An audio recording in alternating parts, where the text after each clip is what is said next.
Rajesh, it's that you asked the question about strategic vision. That interests me. It's not just about vision. You asked about strategic vision. So it's about India's role in the world. It's about India's fashioning of a role in the global order. That is where the young generation obviously clearly frustrated. Let me sort of outline the context for you. See, this is the response of people in the working age population of 18 to 45, and 54% of our respondents are aged between 20 and 29 years. This is a generation. So 18 to 45, so that's young. That's young, and right. More than half of them are between 20 to 29. This is a generation. So majority, in fact, are young. Young, and this is a I can do it, we can do it generation speaking. Their aspirations are limitless. You know, for whatever has happened over the past 2 decades,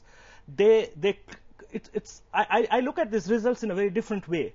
It's quite encouraging. We are finally talking in terms of strategic vision. We are talking in terms of leadership.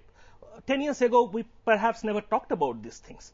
We have a new generation. The young generation is talking about. Now, let me take you back to what world power means. I know this is a survey conducted by us, but you know we left it pretty vague, and I wasn't clearly expecting that 41% would actually talk about lack of leadership. I was thinking people would talk about governance, people would talk about insurgencies, people would talk about population growth, which has been a pet topic for our middle class because this is the urban survey.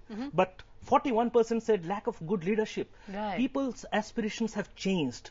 They are looking for very different things. The deliverables they expect have changed. And when you have a Barack Obama, when you have a Tony Blair, when you have a Bill Clinton, I mean, obviously a very mobile and globalized generation will find that, look, there are these leadership icons there. And therefore, you see the signs of frustration, which are very clearly coming out in the survey findings. When they say 72% say we do not have a strategic vision, I mean, it's a clear implication that vision alone is not enough.